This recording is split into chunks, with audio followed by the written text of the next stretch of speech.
বরাক দর্পণ studio. নমস্কার সুপ্রিয় দর্শক, সবাইকে নিউজ বরাক দর্পণ স্টুডিওর পক্ষ থেকে আবারও শুভেচ্ছা। আজকে গুরুত্বপূর্ণ খবর, শিলচরে ফের সক্রিয় ইউরিয়া সার চোরাচালান চক্র। কাছাড়ের কৃষকদের জন্য সরকারি ভর্তুকিতে সরবরাহ করা 160 বস্তা ইউরিয়া সার মিজোরামে পাচারের সময় লাইলাপুরে আটক করেছে পুলিশ। ভুয়া চালানের আড়ালে সার পাচারের চেষ্টা করা হয়েছিল বলে জানা গেছে। পুলিশ মূল চক্রীর পরিচয় শনাক্ত করেছে এবং কৃষি দপ্তরের কিছু কর্মীর যোগ সাজসের সন্দেহে তদন্ত শুরু হয়েছে। উল্লেখ্য, গত 3 জুলাইও একই এলাকায় 400 বস্তা ইউরিয়া সার জব্দ করা হয়েছিল। অসম বিধানসভায় মাদক সমস্যার উপর আলোচনায় মুখ্যমন্ত্রী ডক্টর হিমন্ত বিশ্ব শর্মা জানান, মাদক পাচার ও ব্যবসার সঙ্গে জড়িতদের বিরুদ্ধে আরও কঠোর ব্যবস্থা নেওয়া হবে। তিনি বলেন, মাদক নিয়ন্ত্রণে এলে অপরাধও কমবে। পুলিশের অভিযানের পক্ষে সওয়াল করে মুখ্যমন্ত্রী জানান, আইন শৃঙ্খলা রক্ষায় প্রয়োজনে কঠোর পদক্ষেপ জরুরি। পাশাপাশি মাদক বিরোধী লড়াইকে সামাজিক আন্দোলনে পরিণত করতে এনজিওগুলিকে নেশা মুক্তি কেন্দ্র গড়ে তোলার আহ্বান জানান এবং সরকারের পূর্ণ সহযোগিতার আশ্বাস দেন। অসম বিধানসভার বাজেট অধিবেশনের দ্বিতীয় দিনে উত্তপ্ত হয়ে ওঠে সদন। বিধায়ক অখিল গগৈ নামনি অসমের সিন্ডিকেট পরিচালনার সঙ্গে মন্ত্রী জয়ন্তমল্ল বড়ুয়ার যোগ থাকার অভিযোগ পেলেন। এর জবাবে ক্ষুব্ধ প্রতিক্রিয়া জানান মন্ত্রী জয়ন্তমল্ল বড়ুয়া। তিনি অভিযোগে প্রমাণ দাবি করে বলেন, প্রমাণ দিতে না পারলে গগৈকে বিধানসভা ছাড়তে হবে। এ সময় শাসক দলের কয়েকজন বিধায়কও অখিল গগৈকে কড়া ভাষায় আক্রমণ করেন। পরে স্পিকার রঞ্জিত কুমার দাস অখিল গগৈ ও জয়ন্তমল্ল বড়ুয়ার বিতর্কিত মন্তব্য প্রসিডিং থেকে বাদ দেওয়ার নির্দেশ দেন। জাগরুডের নেলি এলাকায় নকল সোনার নৌকা বিক্রি করতে এসে কর্ণাটক ও মহারাষ্ট্রের 2 প্রতারক পুলিশের জালে ধরা পড়েছে। ধৃতদের নাম সুমিত পাটিল ও প্রবীণ কুলি।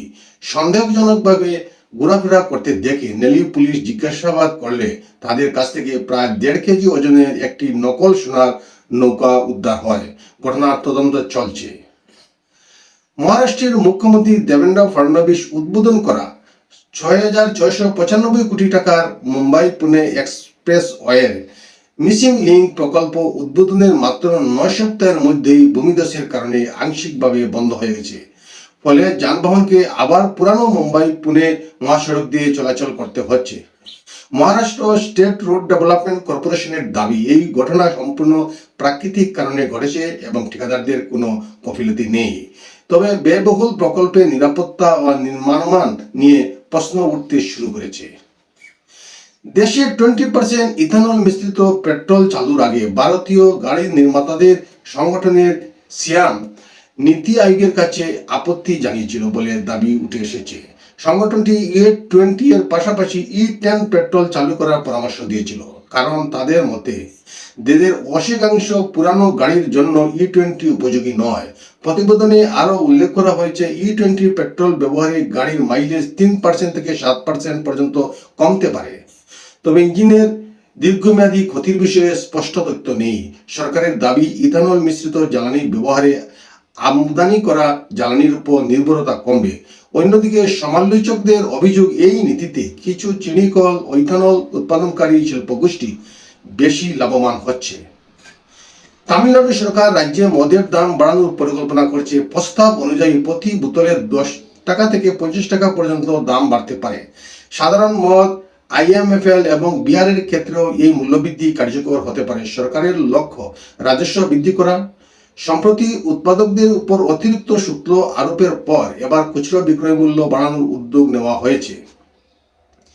গেমিং ব্যবসায় বড়সড় ছাঁটাই শুরু করেছে মাইক্রোসফট। সংস্থাটি মোট কর্মীর প্রায় 2.1% অর্থাৎ প্রায় 4,800 জনকে ছাঁটাইয়ের পরিকল্পনা নিয়েছে। এর সবচেয়ে বেশি প্রভাব পড়েছে এক্সবক্স বিভাগে, যেখানে প্রায় 20% কর্মী চাকরি হারাচ্ছেন। জানা গেছে 2027 সালের মধ্যে এক্সবক্স থেকে মোট 3,200 জন কর্মীকে ছাঁটাই করা হবে। পাশাপাশি নিনজা থিওরি সহ একাধিক গেমিং স্টুডিও বন্ধ বা বিক্রির প্রক্রিয়া শুরু হয়েছে। বাংলাদেশের ঢাকায় সাভারে শেখ হাসিনা বিরোধী দল এনসিপির জুলাই পদযাত্রার শেষে অনুষ্ঠিত সমাবেশে বিস্ফোরণের ঘটনায় অন্তত 4 জন আহত হয়েছেন। দলটির অভিযোগ, প্রশাসনের মদতেই এই হামলা হয়েছে। ঘটনার প্রতিবাদে বিক্ষোভ কর্মসূচি পালন করে এনসিপি এবং দোষীদের দ্রুত গ্রেপ্তার ও নিরপেক্ষ তদন্তের দাবি জানায়।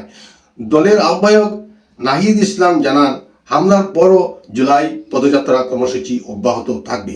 আজকের প্রতিবেদনে এখানেই সংক্ষিপ্ত বিরতি টানছি। সবাইকে আবারও শুভ সন্ধ্যা জানিয়ে বিদায় নিচ্ছি। দর্শকবৃন্দর কাছে আমার বিনম্র প্রার্থনা, আপনারা যারা আমার এই চ্যানেলটিকে দেখেন, কৃপা করে আমাকে সহযোগিতা করবেন। আপনাদের একটি পয়সাও খরচা হবে না, শুধু একটি লাইক, শেয়ার এবং সাবস্ক্রাইব করে চ্যানেলটিকে আগ বাড়িয়ে নেওয়ার জন্য আপনাদের কাছে আমি আহ্বান করছি। নমস্কার।